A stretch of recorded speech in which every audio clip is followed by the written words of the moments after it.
Hello, welcome to this very special edition of the Pace Report, reporting live at this year's 2013 Detroit Jazz Festival here in downtown Detroit. Returning home to her base and her roots is none other than the legendary Geri Allen. And what better way for her return home is to release of this brand new CD on the Motema Records imprint called Grand River Crossings, Motown and Motor City Inspirations, in which she really showcases the music that she grew up listening to and playing while growing up here in Detroit. And it also features some great Detroit luminaries, including the legendary trumpeter Marcus Belgrave, as well as the legendary David McMurray. We sat down earlier and we talked about the concept of this record, and as this being the third part of the trilogy of the solo piano series, why this was the most important part of the series. In addition to that, we're going to sit down and break bread about her experience playing with Grammy Award-winning pianist Danilo Perez, in which they shared the stage here at this year's 2013 Jazz Festival. So sit back, relax, and enjoy the sounds of Sister Geri Allen for her homecoming here in Detroit at this year's 2013 Detroit Jazz Festival.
Geri, this is a very monumental feat. One, you're returning to your home soil, and what better way to kick off the Jazz Festival is to release of your Motema Records imprint, Grand River Crossings, Motown and Motor City Inspirations. This is the third of the solo piano trilogy that you have put out. Tell me why you really came back home on this recording. Well, the title kind of speaks to the focus of the record, and my having grown up here and having heard all of the great music coming up as a young kid, and hearing it mixed in with my father's record collection, Charlie Parker and Sarah Vaughan and people of that ilk. And then eventually, getting really pulled into the music, being chosen, so to speak, by the music, I felt, and getting to meet the musicians themselves, many of whom were on many of those classic Motown hits. One of them we played with today, Mr. George Bohannon, and people like Pistol Allen and Marcus Belgrave, who's my mentor. So it seemed like it seemed like the right thing to do, but it was definitely scary once I started to kick off those songs in front of the audience. It was like, oh, okay, these are the people who, if they like it, then I'll feel like, okay, we're safe. And I think we got a good response. Geri, before we go more in depth with the record, this is the third of the trilogy of solo piano records that you recorded. And what was the concept behind these solo piano records for Motema? Well, the first record, I had the opportunity to really focus a lot on spontaneous composition and the balance between written composition and spontaneous composition was the kind of the focus of that CD. And I made a decision early on that I really wanted to play Versatility pianos. And all three records are Versatilis. So that was the first experience of actually really spending a lot of time on those really wonderful instruments. You really dive hard into a lot of the soul classics, especially Motown. In fact, what I found was really, really interesting is that you have another Detroiter who wrote the liner notes, Greg Fillingames, and people who know Greg, he's had that great history with Quincy Jones and Michael Jackson. Tell me how you got Greg to write these these notes. Well, Greg and I went to high school together, as you mentioned, and I remember we were on the 12th floor, on the 6th floor, at 12 o'clock every day. There was a piano, and as we were transferring from class to class or to lunch or whatever, it was probably one of the biggest periods of the day where people were moving, through the school. And he would always be up there holding court, playing Stevie songs, playing the hits of the day. And he was a year ahead of me. But he was so advanced, it was like this guy, you could tell that he really was going to do things. I felt it really strongly. And then he did. As soon as he graduated from high school, he got the gig with Stevie. And I think that's an interesting thing about Detroit Public Schools that keeps coming up, is that many of the musicians that we look at who really changed history or made this huge global impact on the shifts in the music that came out of the school system, they went right out of high school straight into making history. So it just speaks a lot to the weight of the Detroit Public Schools, the education that we all received here, and this record also represents a tribute to that, those teachers, and the fact that it's such a great institution.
we're blessed tonight to, grace the band stage with the past, the present, and the future of this music.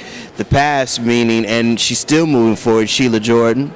And you and Robert kind of came up together, Rob Hurst. And then you look at Kareem Wiggins, who's, he's done hip hop, soul, R&B, and jazz. And Detroit has always been a very pivotal part of keeping the music forward. What was it about playing with those guys tonight?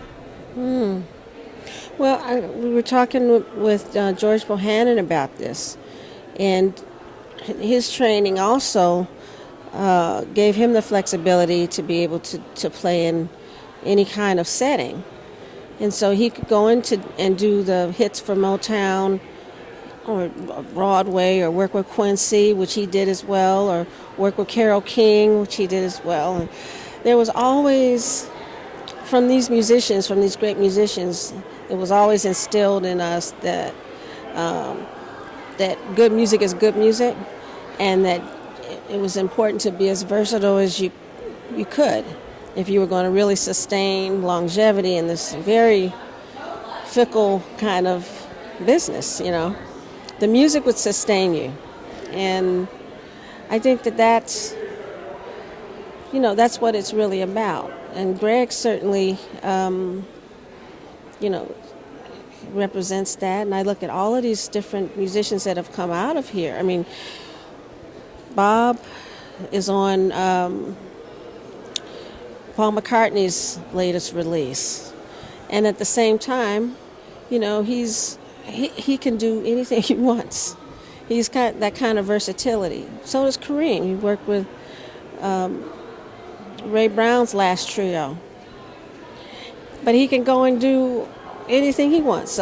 But that was what was instilled in us. We had, in kind of interaction with classical music, European classical music, gospel music, music of the Caribbean, the Caribbean, and all of these musics of our culture, in particular African culture, dispersed, our culture having been dispersed. All of those different musics from Cuba, from Brazil, from these rhythms from all over the world are a part of that language, that whole global language that we as musicians were encouraged to embrace. So, you shed on these things so that you can, be versatile enough to do those things when it comes up. And for me, Marcus was a pivotal person, who continued to represent that and everything that he's done.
The ACS Trio, Geri Allen, Terry Lynn Carrington, and Esperanza Spalding. And I think this is something that is very important. One, this is the first time that an all-woman trio has done something as extensive as the music that you're covering. And then two, you guys are bringing a different element to the music and the idiom of jazz. You're bringing all genres of popular music into this also. Well, I do feel that this group is representing that same kind of ideal of, bridging all of the things that we really love about music into one experience. And also, just having this kind of feeling of freedom within the context of the music. Like a freedom and fearlessness. And I enjoy being with them because I know that I can relax and know that whatever is happening at the moment, I have coverage, and each one is coming with such a wide range of experience, and even Esperanza, is coming from a place of really, I think, a very different kind of approach to the way the bass speaks. So, but there's a real base knowledge of the foundational kinds of ideals, so that she's able to kind of soar in ways that, where the bass is kind of really speaking. I really had this sense of conversation and empathy and all of these kinds of experiences in the context of the trio. And for me, Terry is like she's always breaking ground in certain kind of ways, and charting the direction, and so they're each of us has kind of different ways that we enter, but then those can shift. And there's that kind of fluidity where things are shifting all the time.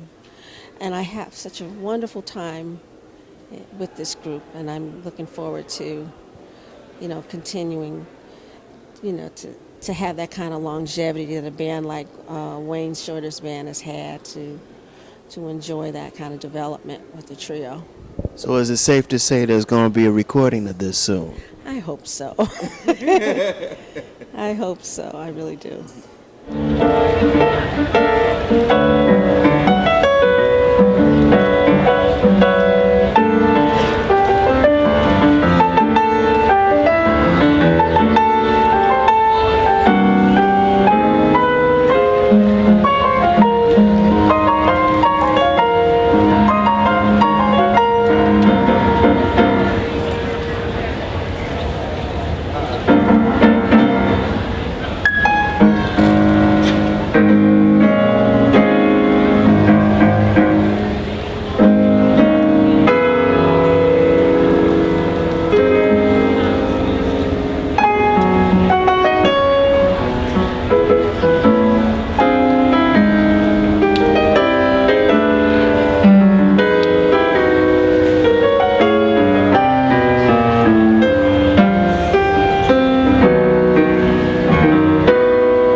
How did you feel when they asked you to collaborate with the duo of Danilo Perez? Because that was a very very, very special moment yesterday. Thank you.